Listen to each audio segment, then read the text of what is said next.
What if the single biggest thing raising your risk of memory loss later on in life wasn't your genes? It wasn't just bad luck, it wasn't something written into you at birth, but a mistake that you're making right now today without even realizing it. Because that is roughly where the science has landed on this particular point. The biggest reviews of the evidence suggest that up to around 45% of dementia, so nearly half of all cases, could be prevented or delayed by things that we have real control over. We tend to picture dementia and memory loss. I know they're not the same thing, but we tend to picture these things as, the way we picture cancer is just bad luck that either finds you or it doesn't. It's just one of those things that happens when you get older.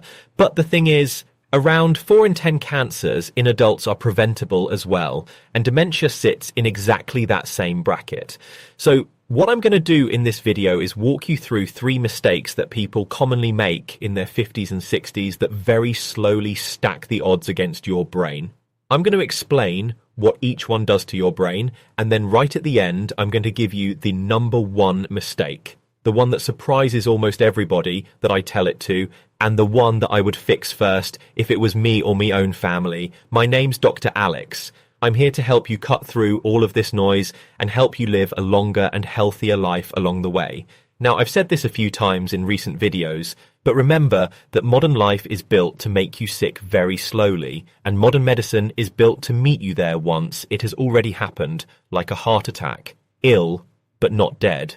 That is the business model of modern life. Nobody in modern medicine or in the pharmaceutical industry or anything like that, nobody gets paid for preventing anything. Nobody gets paid if you prevent dementia in yourself, but people do get paid when they start giving you tablets and other therapies and other things that you got to pay for once that dementia has already been diagnosed. And that is why I started this channel in the first place, to help you prevent the diseases that I see all the time in the first place. And here's the thing that nobody... First, a hopeful idea about how dementia actually begins tells you about dementia. Dementia doesn't start in your 70s.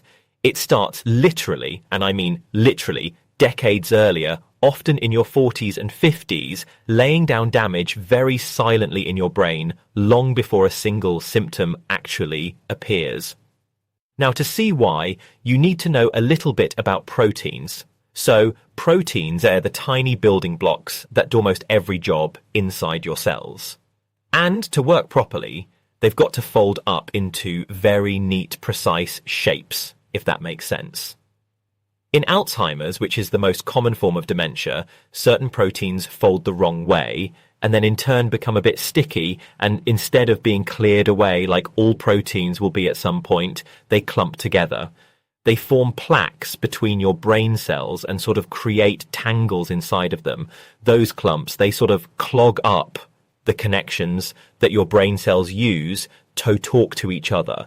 And over time, these cells become starved and they die. This is what builds up very early on, decades before a diagnosis actually appears. And the thing is, when we actually scan the brains of healthy volunteers, or when pathologists actually examine the brain after death, they find these sticky proteins literally accumulating 10, 15, even 20 years before that person ever had a problem with their memory. So by the time the symptoms start to show, that process has been well underway for the best part of 2 decades.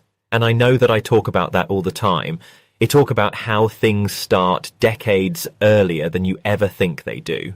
But it's really important and it's really alarming, because the flip side is where the good news is. It means that the years where you can do the most about your risk, where you can do all of this good work, are the very years when you feel completely fine and you're most able to make these changes. That window is wide open right now while nothing feels wrong, and that head start is worth far more than any treatment we can offer once the damage is done. But remember, even if you're already suffering from a bit of memory loss, it is never ever too late to start making some positive changes and slowing down that decline and completely changing your trajectory. So mistake 1, Brushing off a slowly rising blood sugar mistake number one is brushing off and not paying attention to a slowly rising blood sugar over time. If your doctor has ever told you that your blood sugar is a little bit high but nothing to worry about, and you just carried on exactly as you were before with just, the same lifestyle habits as you were before, then this is the first mistake to know about. Letting your blood sugar drift up year after year and treating it as a normal part of getting older is honestly one of the most common things I see. And your brain really doesn't like that. Think about how many people you know with diabetes or pre-diabetes now. It just feels normal, doesn't it? Almost sort of background noise. Oh, everybody gets diabetes these days. But this is a serious disease, and it was rare in the decades before ultra-processed food and machines that now do everything for us. Back then, so back in the age of your great-grandparents or whatever, we ate real whole foods and we moved all day, every day. And that is exactly what protects against a high blood sugar. Even today, in parts of the world where people are active from morning until night and aren't living on packaged food, you barely see prediabetes or type 2 diabetes in these parts of the world at all. And here's what high blood sugar does to your brain. So when it runs high for very long periods, like years, the excess sugar sticks to the proteins all over your body and damages them, and it is especially hard on the tiny, delicate blood vessels that feed your brain, starving small regions of the oxygen and the nutrients that they need. On top of that, the insulin resistance behind high blood sugar seems to stop your brain cells taking up and using energy properly. That link is strong enough that now some doctors actually call Alzheimer's type 3 diabetes to capture how tightly blood sugar and brain health are tied together. This is where a very simple annual blood test earns its place. It's called HbA1c. Most of you will know that, and it measures your average blood sugar over the past 2 or 3 months by looking at how much sugar sticks to the protein in your red blood cells. So, one good day or one bad day can't fool it. It is an average over 3 months. And the reason it matters so much is that insulin resistance builds for years, often starting when you're much younger, long before you feel a single thing. And honestly, I would argue that anybody over the age of 30 should spend a bit of money each year tracking this particular number, and also a fasting insulin if you can get that as well, because it's cheap, it is easy, and it's one of the earliest warning lights that you will ever get. And the fix isn't really exotic or expensive. It's just the stuff that I talk about all the time. It is real food instead of refined carbohydrates. It is walking after your meals, or preferably being active all day and sitting very little so your muscles soak up the sugar, and also a bit of strength training as well to build the tissue that actually stores that sugar. Every one of those habits moves you closer to the way that your ancestors used to live all day, every day, and together they are stronger than any pill that we've got for diabetes. You know, those things that I talked about.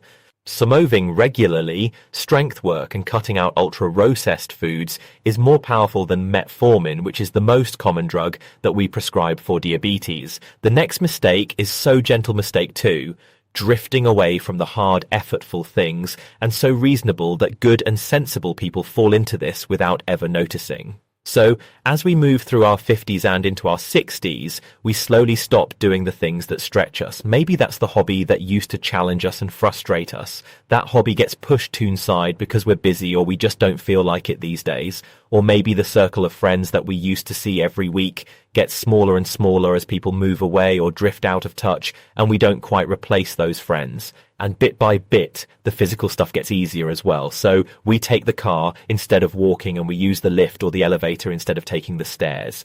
And, you know, look, obviously I understand why this happens, because life is tiring and comfort is right there for the taking. And after decades of hard work, you know, it feels like something that you've earned. Why should I always be walking up the stairs at the age of 60 when I've got the elevator instead? I get it. But the thing is, your muscles and also your brain works on a strict use it or lose it basis. Think of the connections between your brain cells like paths worn through a field, like a big, wheat field where people are walking all the time, and there is a distinct path where people walk. Every time you learn something that's really difficult, or you have a proper back and forth, in a conversation that makes you think, or you push your body past what feels easy, you walk those paths and keep them really clear, and you even wear in new paths as well. But if you stop using those paths, like any path across a field, then they will just grow over. Those paths will disappear. That is how you build what's called cognitive reserve, which is a kind of buffer. And it's sort of why two people with the same physical changes in the brain can have completely different symptoms, because the one with more reserve can absorb more damage before anything shows. A very soft and comfortable and desolated life strips away the exact stimulation the aging brain needs the most. The people who stay sharp into old age are over and over the ones still doing the things that challenge them. So that might be joining a dance class or a circuit training class or a Pilates class or something like that, or picking up a new language or doing puzzles or reading every day, learning an instrument. It is never too late to learn how to play something. I play the drums and guitar, and I've not done that for a good few years, but I fully intend on picking those back up later on in life. Or it could just simply be staying in the thick of other people's company and remaining really socially active.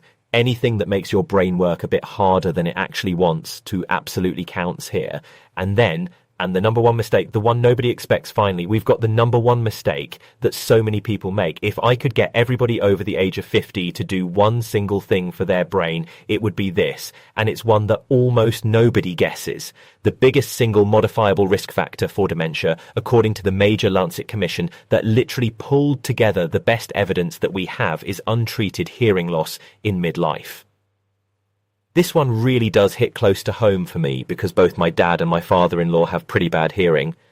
My dad he still is a paramedic. He spent his whole working life as a paramedic with the sirens going on full blast.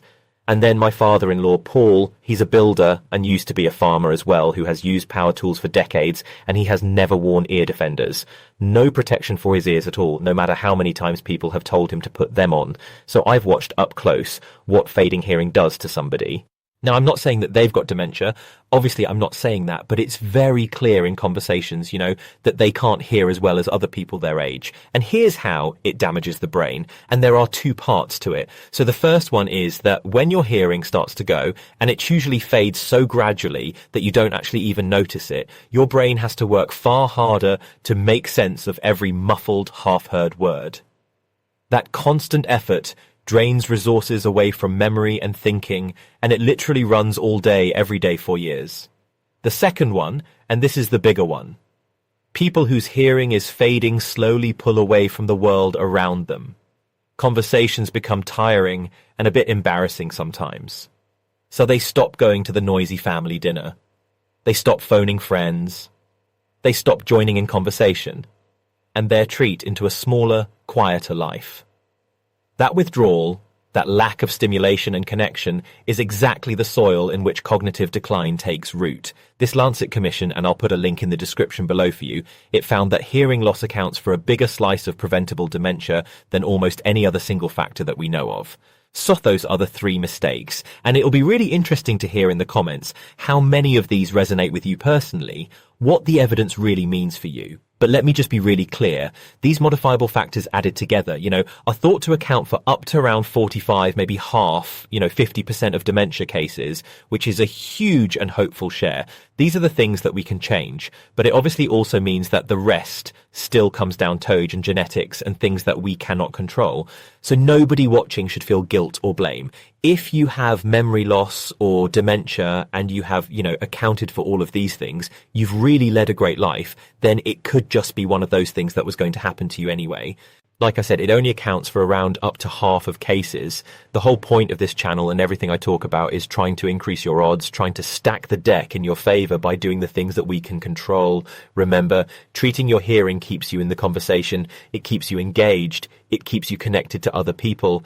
And connection is one of the strongest protectors of the brain that we actually have. Treating your hearing, which is gradually fading, just as a bit of vanity or something to put it with while you turn the telly up louder and louder every year, that is the real mistake. getting it checked is really, really easy.